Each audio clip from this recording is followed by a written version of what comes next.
આજે હું આપને વાત કરીશ કાવ્ય ઉપર, કવિતા. કાવ્ય એટલે હૈયાની સંવેદના, કવિતા એટલે વહેતી સવિતા, કાવ્ય એટલે જે પ્રત્યક્ષ દેખાય છે એમાં થોડી કલ્પના ઉમેરીને વર્ણન કરવું.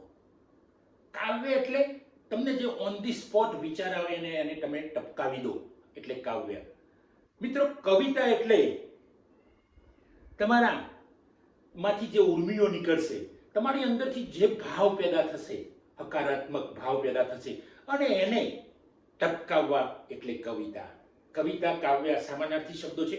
મિત્રો, કવિતા, કાવ્ય તમે પણ લખી શકો છો, કારણ કે મારા અત્યાર સુધીમાં 4 કાવ્ય સંગ્રહો લખાયા છે. મિત્રો, આ કાવ્ય સંગ્રહોમાં છે કોરોના માણસોનું પિંજરું લઈને આવ્યો, પ્રેમ હિન્દીમાં છે મારું. એના પછી આપણે વાત કરીશું તો ખણી ખણી. અત્યારે મારું 9 કાવ્ય સંગ્રહ છે ચાલો જિંદગી જીવી લઈએ. તો મિત્રો, આ કાવ્યો, હું એક ગામડામાં રહેતો માણસ, મારું એક નાનકડું ગામ, એ વખતેનું પછાત ગામ, એ વખતેથી મને કાવ્યો લખવાની સ્ફૂર્ણા થયેલી, પણ આઈડિયા કહીને કેવી રીતે લખીએ, ખોટા પડશે, આ થશે. પણ મિત્રો, કાવ્યો એટલે માત્ર જોડણી અથવા તો ગ્રામર નથી. ગ્રામર તો તમે સુધારી શકશો, ગ્રામરનું મહત્વ ખૂબ છે, જોડણીનું મહત્વ ખૂબ છે, પણ એ તો તમારા અંદરથી, હૈયામાંથી જે નીકળતી સંવેદનાઓ, લાગણીઓ, પ્રેમ, હાવભાવ, તમારો બીજા પ્રત્યેનો ભાવ, તમારો પ્રકૃતિ પ્રત્યેનો ભાવ, વ્યક્તિ પ્રત્યેનો ભાવ, તમારો તમારા પોતાના પ્રત્યેનો ભાવ, આ બધું બહાર નીકળશે. પછી એને એકવાર વર્ણવી દો. પછી તમે કોઈ પણ ડિક્શનરીનો ઉપયોગ કરીને, સારી ડિક્શનરીનો ઉપયોગ કરીને તમે જોડણી તો સુધારી શકો છો. મિત્રો, પણ કાવ્ય એ ઘણીવાર વાસ્તવિકતા છે, ઘણીવાર કલ્પના પણ છે. ઘણીવાર કલ્પના અને વાસ્તવિકતા બંને ભેગી છે, પણ આ બધું નીકળે છે હૈયામાંથી, હૃદયમાંથી, અંતરમાંથી નીકળે છે, અને આ અંતર દૂર અંતર સુધી પહોંચી જાય છે.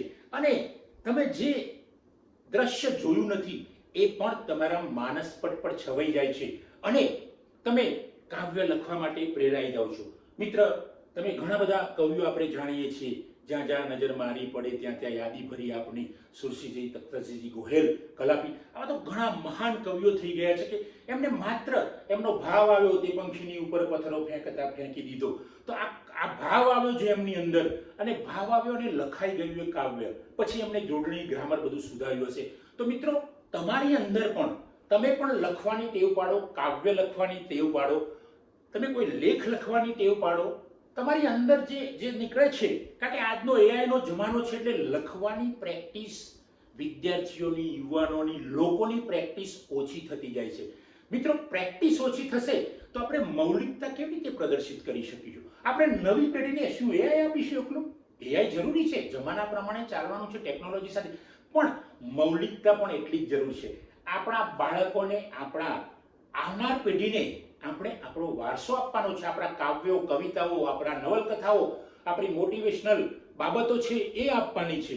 તો કાવ્ય પણ તમે પણ લખતા થાઓ, અને તમારી અંદર જે સંવેદનાઓ, લાગણીઓ, વેદનાઓ, કરુણા, ભાવ, તમારી અંદરથી જે પણ બાબતો સ્ફુરે એને થોડીક તમારી નોટબુકમાં અથવા તો ફોનમાં ટપકાવી રાખો, અને પછી શાંતિથી જ્યારે બેસો ત્યારે એના પર વિચાર કરો ને એક કાવ્ય લખવાની શરૂઆત કરો. મિત્રો, મેં પણ કાવ્ય લખવાની શરૂઆત કરેલી, અને એ કાવ્ય લખવાની લગભગ મારી પહેલો કાવ્ય સંગ્રહ કોરોનામાં બહાર પડેલો, અને હું મારા વોટ્સએપ ઉપર મૂકતો હતો, અને ગુજરાતના બહુ મોટા પબ્લિશરે આ વોટ્સએપ પર જોયું મારું કાવ્ય, રોજ જોતા હશે એમને, અને એકવાર એમનો ફોન આવ્યો કે સર, તમે કાવ્યો લખો છો, એક મને આપો, હું છપાઈ દઈશ, હું છાપીશ.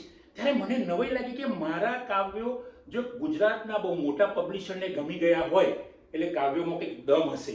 અને પછી તો એ કાવ્ય સંગ્રહ એમને કોરોના ઉપર, જો કાવ્ય સંગ્રહ કોરોના માણસોનું પિંજરું લઈને આવે, કોરોના વેદનાઓ લઈને આવે, મારી એક નવલકથા છે ને એક કાવ્ય સંગ્રહ છે. મિત્રો, આ બંને પ્રકાશકે છાપ્યું, કારણ કે જો તમે કંઈક કરશો, તમે લખશો તો લોકોને દેખાશે, તમે લખશો તો તમારી અંદર જે ભાવ પડ્યા છે બહાર આવશે. નવી પેઢીને ખાસ કરીને આપણે આગળ લાવવાની છે. આપણા પછીનો જે આપણો વારસો છે, આપણી ભારતની હેરિડિટી જળવાવી જોઈએ, ભારતનો વારસો જળવાવવો જોઈએ, આપણું કલ્ચર જળવાવવું જોઈએ. આપણા ત્યાં ઘણા મહાન કવિઓ, ઉમાશંકર જેવા, મહાન કવિઓ પણ થયા છે.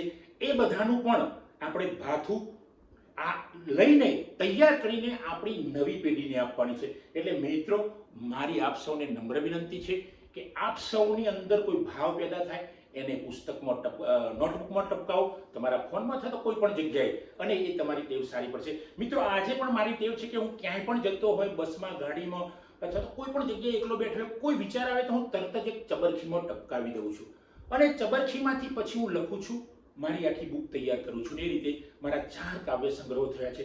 નોવેલ પણ મેં આ રીતે લખી છે. નોવેલ પણ મારી લગભગ 13 નોવેલ થઈ છે. 13 નોવેલ પણ હું આ રીતે વિચારીને એક ચબરખીમાં ઉતારું, થોડા થોડા પ્લોટ, એનો નાનો પ્લોટ બનાવું, મોટો પ્લોટ બનાવું, ને પછી તૈયાર થાય છે નવલકથાઓ. તો મિત્રો, આપ પણ કાવ્ય લખતા થાવ, કવિતા લખતા થાવ, આપ નવલકથા લખતા થાવ, આપ ટૂંકી વાર્તાઓ લખતા થાવ, મોટિવેશનલ પુસ્તકો લખતા થાવ. કંઈક તમારા વિષયમાં, તમે જે વિષયમાં ભણતા હોય, ભણાવતા હોય, અથવા તો જે વિષયના અનુભવી હોય, જે ક્ષેત્રમાં હોય, એના વિશે પણ લખવાની ટેવ પાડો. પણ કાવ્ય લખવાનું ભૂલતા નહીં. થેન્ક યુ દોસ્તો.